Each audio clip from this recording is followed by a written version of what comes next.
সুপ্রিয় দর্শক শ্রোতা, দুনিয়া জুড়ে অনুষ্ঠানে আপনাদের সবাইকে স্বাগত জানাচ্ছি। যে যেখান থেকে দেখছেন দেখবেন, সবার প্রতি শুভেচ্ছা এবং শুভকামনা। দুনিয়া জুড়ে আমাদের নিয়মিত আয়োজন এবং নতুন এই এপিসোড, আমরা এটি ৪র্থ এপিসোড আমাদের।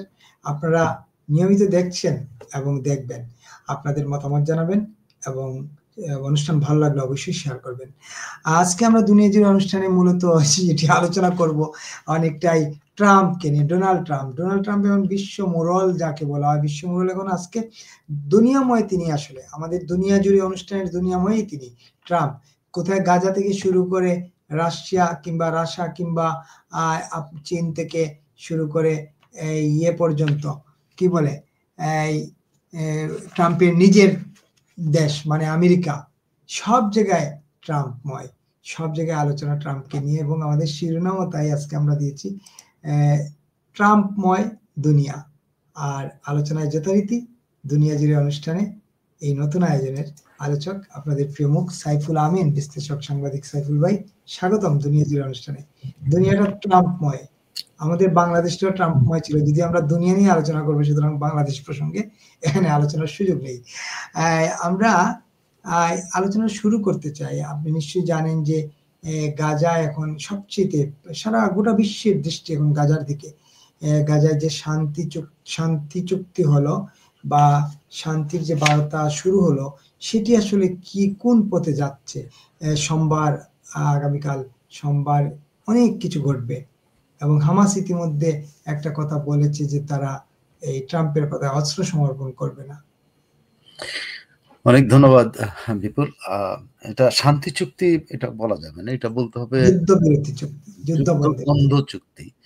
তো যুদ্ধবন্ধ চুক্তিটার এটা প্রথম ফেজ যেটা হতে যাচ্ছে, সেটা হলো আপনি নিশ্চয়ই জানেন যে মিশরের প্রেসিডেন্ট আব্দুল্লাহ আল সিসি তিনি একটা ইন্টারন্যাশনাল কনফারেন্স বা কনভেনশন আয়োজন করছেন এই সোমবারে, কালকে সোমবার হতে এই সোমবারে উনি আয়োজন করছেন। সেটা হলো যে সেখানে ট্রাম্প তো থাকবেনই, তার সাথে আরো 20টি দেশের সরকার ও রাষ্ট্রপ্রধানরা থাকবেন, যেটা ইউরোপের এবং আরব দেশগুলোর নেতারা থাকবেন। এটাকে একটা বড় ধরনের সিরিমনি করার চেষ্টা করতেছেন, যাতে গাজা চুক্তিটার ব্যাপারে সবাই লায়াবল হয়, প্রত্যেকটা মানে এই 20টা এবং 20টা দেশ ইনক্লুডিং সবাই যেন এই চুক্তিটা যেন মানে মেনটেইন করা হয়। এটার জন্যই আসলে এই আব্দুল্লাহ আল সিসি এই আয়োজনটা এটা হলো ওদের রেড সি রিসোর্ট শহর যেটা শার্ম এল শেখ, আপনারা গেছেন? শার্ম এল শেখ আমি গিয়েছিলাম, খুব সুন্দর। হ্যাঁ, ওখানে আয়োজন করছেন। এটা সোমবার দিনে হবে প্রথম ফেজের যে এগ্রিমেন্টটা, এই এগ্রিমেন্টটা ট্রাম্পের উপস্থিতিতে হবে বলা হচ্ছে। যাই হোক, কিন্তু এখানে কতগুলো ওই চুক্তির ব্যাপারে এখনই কিন্তু একটা পজিশন আছে, নড়বড়ে পজিশন আছে, যে সেই ওই সোমবারে এইটা সাইন হওয়ার সঙ্গে সঙ্গে কিন্তু দুই পক্ষে বন্দি বিনিময় এবং জিম্মি বিনিময়, জিম্মিকে ছেড়ে দেওয়া আর বন্দীদেরকে ছেড়ে দেওয়ার ব্যাপারটা আসবে। ওখানে এখন পর্যন্ত যে একটা জায়গায় পৌঁছাচ্ছে তা না, তবে ছেড়ে দেওয়ার সিদ্ধান্ত হামাস, আমি কালকে বলেছিলাম যে হামাসের রিস্কটা নিয়েছে, ট্রাম্পকে তারা বিশ্বাস করেছে।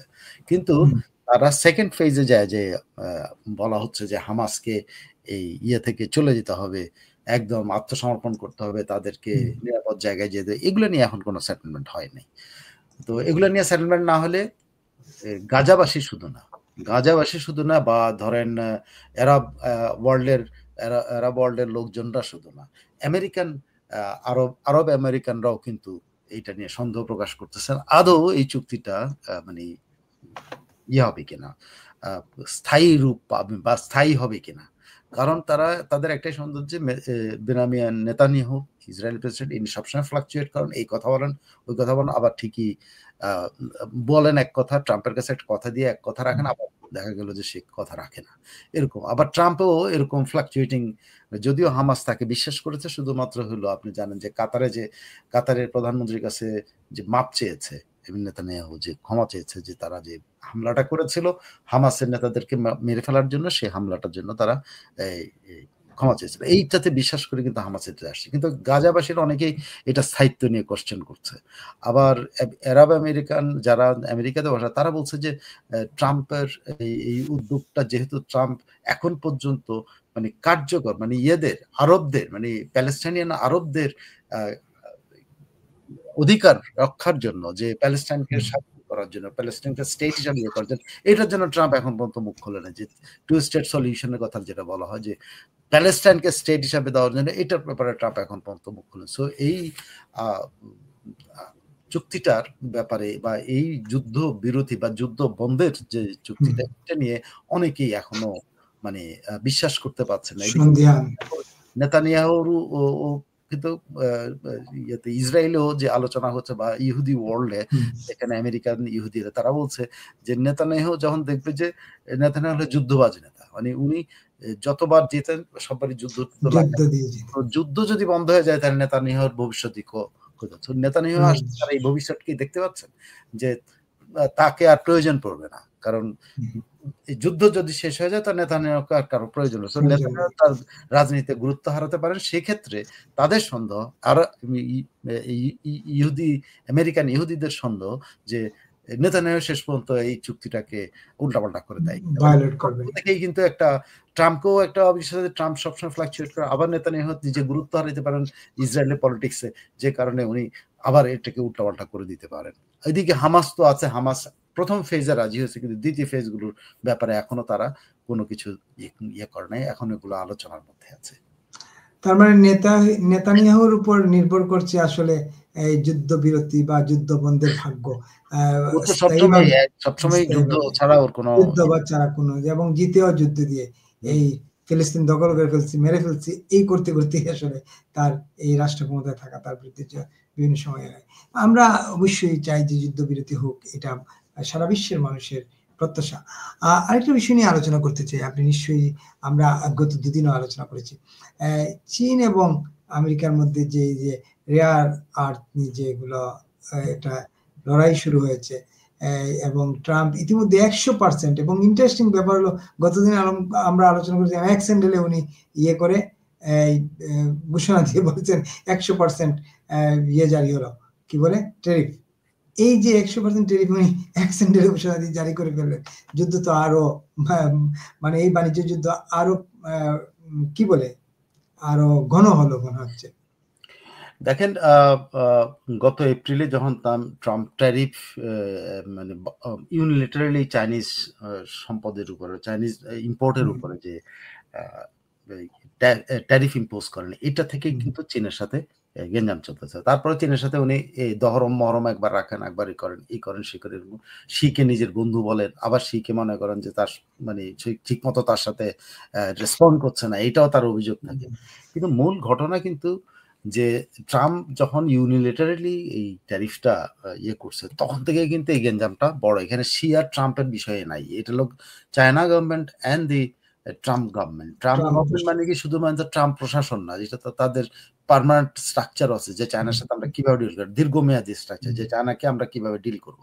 এই দীর্ঘমেয়াদী ইয়েতে গিয়ে কিন্তু ট্রাম্প মাঝে মাঝে ফ্লেক্সিবল করে ফেলে, যে কারণে ট্রাম্প এই ট্যারিফ নিয়ে আলোচনার জন্য এই কোরিয়াতে যে মিটিংটা করার জন্য আগ্রহ প্রকাশ করছিলাম সেটা আগাচ্ছিল, কিন্তু আবার সে এখানে কি করছে, সে দেখছে তার গুরুত্ব, তার আলোচনা, তাদের দাবির গুরুত্ব বিবেচনা করার জন্য তিনি কি করছেন যে রেয়ার আর্থের উপর উনি 100% সরি রেয়ার আর্থের উপরে উনি 4 বছরের বোধহয় খুব সম্ভবত, আমি একটু দেখে নিই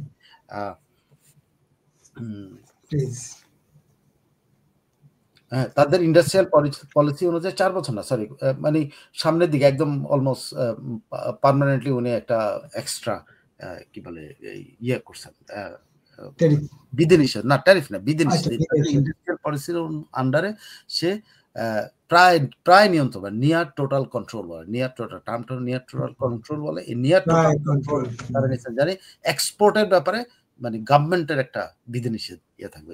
এতে ট্রাম্প খেপে গেছেন, সেটা আপনাকে আগেই বলেছি। ট্রাম্প খেপে গেছেন এবং উনি এইটাকে মানতে রাজি না, যে রেয়ার, কারণ ট্রাম্প কিন্তু আটকানো একটা জায়গাতে, চায়না ওটা বুঝে, সারা দুনিয়া এটা জানে, যেটা দিয়ে ট্রাম্প ধরেন যে কারণে এই যে রাশিয়ার যুদ্ধটাও কিন্তু থামাতে পারতেছে না। কেন রাশিয়ার যুদ্ধ থামাতে পারছে না? কারণ ইউক্রেনের রেয়ার আর্থ তার দরকার। সো রাশিয়াকে চাপ দিতে পারতেছে না। রাশিয়া দখল করতেই আছে, উনার তো দরকার হলো রেয়ার আর্থের। উনি রেয়ার আর্থ নেবেন, রাশিয়া জমি নিচ্ছে, জমি নিবে মিউচুয়াল ইয়ের মতো। এই জন্য কিন্তু যেখানে উনি খুব এই যে পুতিনের সাথে এত বড় একটা সামিট করলো ইয়াতে কি বলে আলাস্কাতে, কিন্তু সেটা কিন্তু সফল হয়নি। সফল হয়নি কেন এটা রাশি বলছে, কারণ ট্রাম্পেরও যেমন স্বার্থ আছে এই যুদ্ধটা, মানে যুদ্ধটা চলুক, যুদ্ধটা চললে ইউক্রেন যত দুর্বল হবে তত তার উপরে ঝাঁপায় পড়া যাবে, আর এদিকে পুতিনও তো দখল করে নিচ্ছে। এখন আমার মনে হয় যে আপনার দর্শকদের জন্য একটা জিনিস, যে রেয়ার আর্টটা কি, এটা নিয়ে খুব আলোচনা আমাদের দেশে, এটা কি জিনিসটা কি আমার মনে হয় যদি বলি একটু যদি বলেন। জি, রেয়ার আর্ট বলা হয় যে 7টা মেটালিক এলিমেন্ট, 17টা মেটালিক এলিমেন্ট। হ্যাঁ, এই 17টা এটাকে বলা হয় যে এটা 17টা মেটালিকে, আমি মানুষকে জটিল ভাবে বোঝানোর চেষ্টা করি। এই 7টা মেটালিকে যেটা গোল্ডের চাইতে অনেক কম দাম, গোল্ডের চাইতে অনেক বেশি পাওয়া যায়, গোল্ডের চাইতে রেয়ার না, কিন্তু এটা পাওয়া যায় যেখানে আর্থ ক্রাস্টের মধ্যে, মানে ধূলিকণার মধ্যে পাওয়া যায়। এটা সংগ্রহটা খুব কঠিন। এটা যে রেয়ার আর্ট বলে, রেয়ার আর্ট ঠিক না, মানে গোল্ডের মতো রেয়ার না, বা ইয়ের মতো রেয়ার না, অন্যান্য ডায়মন্ডের মতো, অন্য কিছুর মতো অত রেয়ার না, কিন্তু এটা এমন ভাবে ছড়ানো ছিটানো যে এটা সংগ্রহ করাটা হলো কঠিন। যেমন বলে না বাংলাদেশের সি বিচে রেয়ার আর্ট, সি বিচ থেকে রেয়ার আর্ট উঠে গেলে পুরো সি বিচ শেষ করে দিতে হবে। বুঝতে পারছেন জিনিসটা? এটা তলায় কিছু না, মানে এটা ক্রাস্টের সাথে, মানে ধূলিকণার সাথে মিশে থাকে। চায়নাতে এটা সবচেয়ে বেশি, চায়না এটা বেশি সংগ্রহ করে, এই জন্য চায়না এটার মজুদ বেশি, আবার ইউক্রেনে আছে, যে কারণে এটা রেয়ার আর্ট। এখন এই রেয়ার আর্ট যে বলা হয় যে চায়না এই রেয়ার আর্থ প্রোডাকশনের 61%ই চায়না ওয়ার্ল্ডের মধ্যে কি বলে মজুদ তাদের কাছে উত্তোলন করে, যারা ইয়ে করে। হ্যাঁ, রেয়ার আর্থটা তারা পুরো সংগ্রহ করে। যত রেয়ার আর্থ যে উত্তোলন করা হয় সের মধ্যে চায়না 61% উত্তোলন করে। আবার চায়না এই 61% গ্লোবাল 92%-এর 92% গ্লোবাল আউটপুটের নিয়ন্ত্রণ, মানে এই জিনিস দিয়ে যেসব পণ্য তৈরি হয় তার 98% কিন্তু চায়নার নিয়ন্ত্রণে। এখন এইটা প্রসেস করে হলো চায়না, এই 92%, মানে যার কারণে দেখা গেছে সে 61% প্রডিউস করলো, তার ব্যবহার কিন্তু 92%। এই ধরনের বলা হয় যে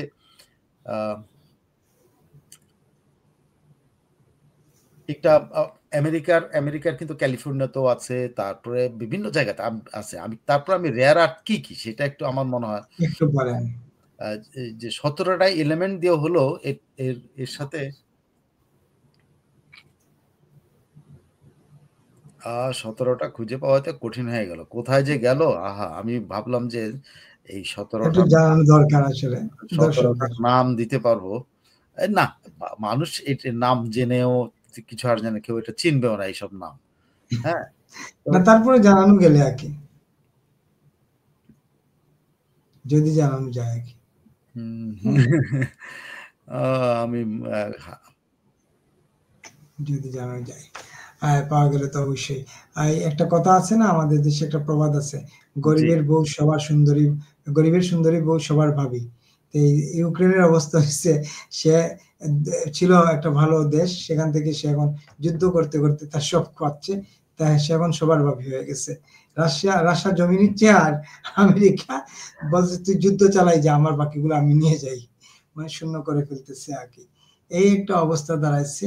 এবং আপাতত আমি যেই ধরেন যে রেয়ার আর্ট দিয়ে যেগুলো দিয়ে এই 17টা মেটালিক এলিমেন্ট যেগুলোর মধ্যে আছে, যেগুলোর মধ্যে 17টা মেটালিক এলিমেন্ট আমি ব্যবহার করা না, ব্যবহার না, যেটা আছে যেখানে, এটা এর ভিতরে কম্বাইন্ড থাকে বিভিন্ন, যে সেটা হলো একটা নাম হলো স্ক্যান্ডিয়াম, তারপরে ইউট্রিয়াম এন্ড লেথানাইটস। হ্যাঁ, এই তিনটার মধ্যেই কিন্তু এই 17টা এলিমেন্ট সাধারণত পাওয়া যায়, কিন্তু ইদানিং এটা সাধারণত যেটাতে বলে যে এলইডি লাইটস, ফ্ল্যাট স্ক্রিন, হ্যান ত্যান যত কিছু আছে, এবং ইভেন F-35 বিমানেও কিন্তু এগুলা, টমাহক মিসাইল, এগুলোতে ব্যবহার হয়। ইদানিং চায়না যেটা হয়েছে যে ট্রাম্প কেন এই চায়নার রেয়ার আর্থের ব্যাপারে এসেছে, কারণ চায়না এই 17টা মেটালিক এলিমেন্টের মধ্যে নতুন করে 5টা যোগ করছে।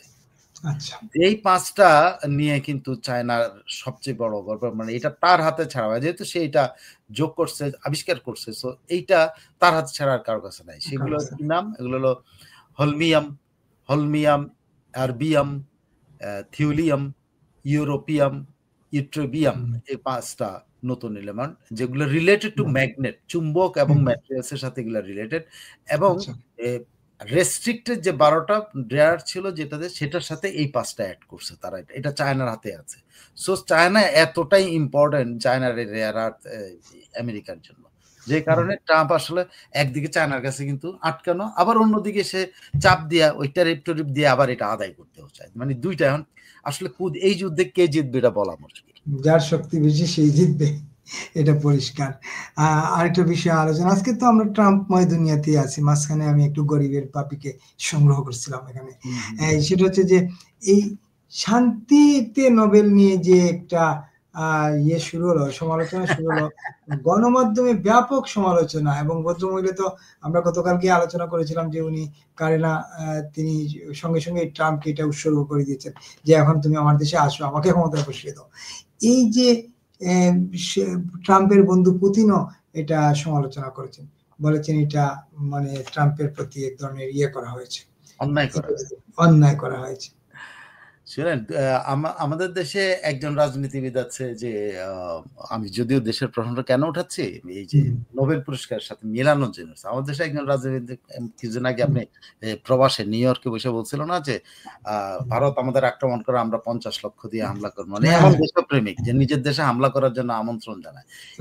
তার মতো আরেকজনকে খুঁজে পাওয়া গেছে, সে হলো মাচাদো। মাচাদো কিন্তু বলতেছে যে আমি কালকেও বলেছি, মাচাদো এমন ভাবে যে নোবেল পুরস্কার পাওয়ার পর সে ট্রাম্পকে উৎসর্গ করে দিয়ে সে ট্রাম্পকে বলছে ভেনেজুয়েলানদের মুক্ত করার জন্য। তাহলে সে কি গণতান্ত্রিক আন্দোলন করতেছে?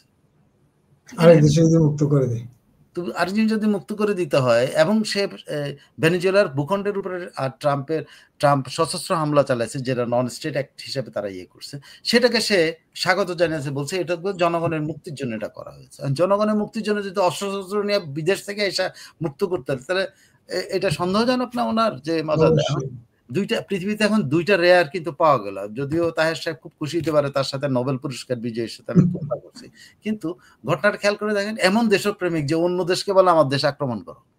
দুইটাই তো দেশদ্রোহী। দুইটাই খেয়াল করে দেখেন, দেশের বিরুদ্ধে আক্রমণ করার জন্য হামলা করেছে। আমি এর আগে বলছিলাম যে আমি মাত্র একটা দেখছি দুনিয়াতে, এই প্রথম নোবেল পুরস্কার পাওয়ার পর তা আরেকটাকে দেখা গেল। মাচাদো এই জায়গাতে মাচাদো শুধু থেমে থাকেনি, সে তার মানে সে ওখানে নিউজ করা হচ্ছে আমাদের দেশের, আমি একটা নিউজে দেখলাম যে মাচাদো নাকি এমন এক জনগণের নেত্রী যিনি দেশ ছেড়ে যান না, দেশের ভিতরেই পলাতক আছে। ঠিক আছে, এই জন্য উনি, এবং আমাদের দেশে একটা পত্রিকায় এমন মানে গ্লোরিফাই করছে তাকে, যে সে বলছে যে মাচাদো হইল গণমানুষের, তো গণমানুষের নেত্রী হইলো পলাতক হচ্ছে, সে হয়তো অ্যারেস্ট থাকবে, নাইলে থাকবে, এটি তো গণমানুষের নেত্রী, কারাবরণ করবে নেলসন ম্যান্ডেলার মতো, তাই না? নেলসন ম্যান্ডেলা হইতে হবে না তাকে, সে পলায় থাকবে কেন? অবশ্যই। আচ্ছা, আমাদের দেশে কিন্তু আরেকটা, আমাদের দেশের তার যোগ্যতা প্রমাণ, এর আগে মনে আছে অং সান সু চি যখন পুরস্কার পায় তখন এই পত্রিকাগুলো কিন্তু একই রকম ভাবে কথা বলছিল, আজকে সেই অং সান সু চি বাংলাদেশের জন্য খুব ক্ষতিকর একটা লোক। এই কথা আমাদের পত্রিকায় ছাপা হলো কি জানেন? সেটা হলো যে মাচাদো হলো বিলাসী জীবন ছেড়ে উনি এই জনগণের নেত্রী, বিলাসী জীবন ছেড়ে জনগণের নেত্রী না হয়, বা আপনি বিলাসী জীবন কোনটা, বিলাসী জীবন কোনটা ছেড়ে উনি, এটার ব্যাখ্যাটা কি? বিলাসী জীবন কি? আপনি রাজনীতি করলে কি বিলাসী জীবন ছেড়ে দিতে হবে? মানে গরিবরা রাজনীতি করবে, তাহলে এটা করেন। তাহলে আমাদের দেশে কেন বড় লোকরা রাজনীতি করতেছে, এই যে সমস্ত হাজার হাজার কোটি টাকার মালিকরা রাজনীতি করে, কেন করে? আর মাচাদো নাকি এই যেহেতু ওই বিলাসী জীবন যাপন করছে, এটা একটা কমিউনিস্টদের, একটা সাবেক কমিউনিস্টদের একটা প্রবলেম কি জানেন? এরা একসময় কেউ যখন ধরেন ক্যাপচান সিগারেট খাইতো বা ক্যাপাসিটার মানে স্টারের উপরে যেত, ক্যাপস্টেন বা গর্লি বা বেনসন হেজেস বা 555 খাওয়ার চেষ্টা করতো, বলতো যে এটা কমিউনিস্ট বিরোধী, এটা হলো এটা তো ইয়ে না, মানে আমাকে গরিব থাকতে হবে, গরিব হলে ভালো রাজনীতি করা যাবে। দেখেন তিনি এখন আর কিন্তু গরিব নাই, তিনি এখন 1000 কোটি টাকার মালিক হয়েছেন। তিনি কিন্তু ওই যে মাথার মধ্যে এটা ঢুকে আছে না, গরিব হইতে হবে। তিনি মাসাদো গরিব হয়েছে, বিলাসী জীবন ছাড়া গরিব হয়েছে, এই জন্য নাকি বড় নেত্রী হয়েছে। এখন সেই মাসাদো হইলো আমাদের দেশেরও নেত্রী হয়ে যাবেন, অং সান সুচির মতো। আমি জানি না কি হবে শেষ পর্যন্ত। পুতিন খুব দুঃখ পেয়েছে, আমাদের গ্রেট ম্যান পুতিন বলতে পারেন যে আবার বাংলাদেশের জন্য খুব আমাদের বাংলাদেশের জন্য খুবই বন্ধু মানুষ, কিন্তু তার এই ট্রাম্পের বন্ধুত্ব, ট্রাম্পের সাথে তার বন্ধুত্ব, এটা খুব আশ্চর্য লাগে। মানে উনি ট্রাম্প পুরস্কার পায় নাই বলে উনি বলছেন যে নোবেল কমিটি আসলে খুব অন্যায় কাজ করে, বলছেন নোবেল কমিটি এমন একটা কাজ করে যেটা কোনোদিন তারা এই দায় থেকে মুক্ত থাকতে পারবে। তো আমি জানি না ট্রাম্পের কেন পুরস্কার দেওয়ার কারণ কি জানেন? কারণ ট্রাম্প ইউক্রেন যুদ্ধটাকে কন্টিনিউ করার সুযোগ দিয়েছে, এই জন্য ট্রাম্পের এত প্রশংসা করে। একেবারে। এবং এই ট্রাম্পময় দুনিয়ায় নিশ্চয়ই এই যে ভেনেজুয়েলার নেত্রী এই যে স্বাগত জানাইছেন, সেটা নিয়ে ভেনেজুয়েলাকে আমরা দেখবো আরেকবার দখল টকল হয়ে গেছে দেশ উদ্ধার করতে গিয়ে। হ্যাঁ, এবং পুতিন বলছিলেন যে নোবেলের মর্যাদাই ক্ষুণ্ণ হয়েছে ট্রাম্পকে না দেওয়ায়। এটা হলো খুবই ইন্টারেস্টিং ব্যাপার। আর আমরা আরেকটা আলোচনা করতে চাই, একেবারে শেষ পর্যায়ে আমরা আসছি, ছোট করে আরেক দুটো আলোচনা করবো। ট্রাম্পের দেশে শাটডাউন চলছে, ট্রাম্প বলেছেন যারা শাটডাউন করেছে সবাইকে ছাঁটাই করে দিবে। না, সবাইকে ছাঁটাই করলেও উনি কিন্তু একটা জিনিস হলো, উনি কিন্তু ওই যে দেখেন বাংলাদেশে আমরাও কিন্তু যে এখানে কথায় কথা বাংলার সাথে মিলে যায় কেন জানেন? সব কর্মকাণ্ডগুলি এরকম করে হচ্ছে। ট্রাম্প কেন জানি খুব বাঙালির মতো কাজ করতেছে। আমরা যেরকম সেনাবাহিনীকে দেশপ্রেমিক বলতে বলতে আমাদের ঠোঁট মানে আমার জিহ্বাটার গলা শুকায় যায় আমাদের দেশপ্রেমিক বলতে। যদি সেনাবাহিনী এখন নিজের দেশপ্রেমিক বলে, উনিও একই অবস্থা হয়েছে। এটা কিন্তু খুব মজার ব্যাপার। এই যে শাটডাউন হলো, যখন কংগ্রেস তার বিলটি আটকায় দিছে, এখন উনি সবাইকে ছাঁটাই করে দিতে রাজি আছেন, কিন্তু উনি বলছেন, উনি ইয়াকে নির্দেশ দিয়েছেন যে পেন্টাগনকে, যে অন্য যে কোনো জায়গা থেকে হলো ফান্ডেড হলো মিলিটারির বেতন দিতে হবে, মানে মিলিটারিকে সন্তুষ্ট রাখতে হবে, নাহলে খবর আছে। ট্রাম্প কিন্তু এই জায়গাটা বুঝছে ভালো, যে মিলিটারিরে যদি সে ইয়ে না করতে পারে, কি বলে সন্তুষ্ট না তাহলে তারে কিন্তু মিলিটারি উৎখাত করে দিতে পারে। এটা কিন্তু ট্রাম্প ভয় পাইছে, যে কারণে সে পেন্টাগনকে নির্দেশ দিয়েছে যে যে কোনো মূল্যে মিলিটারিদের বেতন পাইতে হবে। কোথা থেকে মানবে? তোমরা যে কোনো জায়গাতে ফান্ড জোগাড় করো, কারণ অন্য যে কোনো প্রকল্পের ফান্ড, অন্য যে কোনো অনুন্নয়ন ফান্ড যেটাই আছে সবাই না তুমি ঢুকাও। সো আমেরিকার মিলিটারি পার্সোনালরা যে এখন কিন্তু ট্রাম্পের উপর খুব খুশি হওয়ার কথা। ট্রাম্পও তারপরেও তার প্রচন্ড সমালোচনা হচ্ছে, কংগ্রেসের সমালোচনা হচ্ছে, তাকে বলা হচ্ছে যে সবাই তো পাইতে হবে, সবাই চাকরি করবে আর মিলিটারি বেতন পাবে, এটা কেমন কথা হইলো? এটা একটা ইয়ের মতো হলো না, যে এক দলকে আমি বললাম আমার আপন, আরেকজনকে বললাম আমার পর, মানে বৈষম্য এই আর কি। ট্রাম্প এখন মিলিটারিকে সন্তুষ্ট করা নিয়ে ব্যস্ত। মানে ট্রাম্প যাতে মাতাল তারে ঠিক, যে এই ব্যাপারে নিশ্চিত যাতে মাতাল তারে ঠিক। তার মানে সবাইকে শাটডাউন করবে না, সবাইকে ছাঁটাই করবে না, আর্মিকে রেখে তারপর বাকি ব্যবস্থা করবে। ছাঁটাই আমাদের দেশের বাংলা ভাষায় বলে, এখানে কেউ ছাঁটাই হয় না, এটা হলো বেতনটা থামে যায়, ওই সময়টা তাদের চাকরি থাকে না, কিন্তু আসলে কিন্তু পরবর্তীতে আবার ঠিকই তাদের যখন আবার বিল হতো না, আবার ঠিকই তারা যাবে। ছাঁটাই আমাদের ভাষায় জানি, ওরা বলে আর কি, যেহেতু বলে ওতে ইংরেজিটাকে বাংলা বানায় ছাঁটাই বলে, আসলে ছাঁটাইটা এরকম না। ছাঁটাই ইস্যুটা সাময়িক ভাবে তারা যেহেতু বেতন বন্ধ থাকে, তখন তাদেরকে চাকরিতে থাকবে কেমনে, সেইটা। একেবারে শেষ একটা প্রশ্ন করতে চাই। আপনি নিশ্চয়ই জানেন মুত্তাকি আফগানিস্তানের পররাষ্ট্রমন্ত্রী, তিনি দিল্লি সফর করেছেন, এবং দিল্লি সফর শেষে তিনি যখন আফগান দূতাবাসে, দিল্লির আফগান দূতাবাসে সংবাদ সম্মেলন করেছেন, সেই খবর পেয়ে নারী সাংবাদিকরা গিয়েছিলেন, কিন্তু তাদের ঢুকতে দেওয়া হয়নি। মানে আফগানিস্তানের যে ক্যারেক্টার, সেটা দিল্লি পর্যন্ত তারা ইয়ে করে রাখছে আর কি, বহাল রাখছে আর কি, কারণ তাদের দূতাবাসে কাউকে ঢুকতে দেননি নারী সাংবাদিক। আমার একজন সিনিয়র বড় ভাই সাংবাদিকতার, তাকে একটা খুব মানে মজা করে বলতেন যে dog tail 20 years in pipe no change। উনি এইভাবে বলতো আর কি, শয়তানি করে আর কি, ইংরেজি কে ভাঙ্গা ভাঙ্গা বলতেন, dog tail 20 years in pipe no change। মানে কুত্তার লেজ মানে 20-24 বছর বা 20 বছর বয়সও যদি পাইপের ভিতরে আটকায় রেখে দেন, আবার যদি বাইর করেন এটা বেকা হয়ে যায়। তার স্বরূপটাকে তো বের করা, কারণ কুত্তার লেজ বাঁকা হইতে হবে, নাহলে তো বোঝা যাবে না এটা কুত্তা বা কুকুর। সরি, আমি যে বলি। এই হলো আফগানদের আফগান। ধরেন আপনি যতই প্রশংসা করতে চান তাদেরকে, তাদের উন্নয়ন, তাদের এইটা সেটা নির্মাণ করছেন, কিন্তু finally at the end of the day আপনি কিন্তু তার সাথে থাকতে পারতেছেন না তার আচরণ দিয়ে। ওই ঘুরে ফিরে কিন্তু নারী বিদ্বেষী, যেটা আমাদের দেশের এই সরকারের মতো, আমাদের দেশের জঙ্গি সরকারের মতো নারী বিদ্বেষী পুরা। আপনি দেখেন এত কমিটি হয়, কোনো নারী নেই। এত ইয়ে হচ্ছে, কোন নারী উপদেষ্টারা তাদের ড্রেস পর্যন্ত চেঞ্জ করে ফেলছে, তাদের স্বভাব সিদ্ধ ড্রেস পর্যন্ত চেঞ্জ করে ফেলছে, বাধ্য হয়েছে। তো এরকম আর কি, কুত্তার লেজ আবার নারী কমিশন একটা প্রতিবেদন দিছিল, সেটা আবার উড়িয়ে দিছে, কমিশনই বাতিল করতে হবে। আমার সে বড় ভাই বলতেন, আমি একটা ভুল কোট করছি, dog tail 12 years in pipe, no change 12 years. আচ্ছা, এক যুগ পাইপের ভিতরে রাখলো, আসলে চেঞ্জ হয় না আর কি। আফগানদের অবস্থা এই আর কি। তার জয়শঙ্কর এত সুন্দর করে বললেন, ঠিকই তার চেহারাটা আসল চেহারা দেখতে দিয়ে গেছে। অসংখ্য ধন্যবাদ সাইফুল আমিন ভাই আপনাকে বিপুল টকের এই দুনিয়া জুড়ে অনুষ্ঠানে সময় দেওয়ার জন্য। প্রিয় দর্শক, আপনারা যারা এই অনুষ্ঠানটি দেখবেন, সবার প্রতি অনুরোধ, বিপুল টক ফেসবুক পেজটি ফলো দিয়ে এবং ইউটিউব চ্যানেলটি সাবস্ক্রাইব করে আমাদের সঙ্গে থাকবেন। আমাদের এই অনুষ্ঠান দুনিয়া জুড়ে ভালো লাগলে নিশ্চয়ই আপনারা কমেন্ট করবেন, মতামত দেবেন এবং শেয়ার করবেন। নিশ্চয়ই পরে আগামী দিনের অনুষ্ঠানে আবারও দেখা হবে দুনিয়া জুড়ে। সপ্তাহের 7 দিন আমরা থাকবো আপনাদের সাথে, মানে মাসের 30 দিনই আমরা আপনাদের সঙ্গে থাকবো দুনিয়া জুড়ে। এবং আমাদের আরেকটি এপিসোড বাঁকা চোখে, একটু বাঁকা দৃষ্টিতে দেখবেন আপনারা, আমরাও বাঁকা চোখে দেখার চেষ্টা করি, আপনারা দেখবেন। সেই পর্যন্ত সবাইকে ধন্যবাদ, ভালো থাকবেন, সুন্দর থাকবেন। অনেক ধন্যবাদ সবাইকে, শুভেচ্ছা।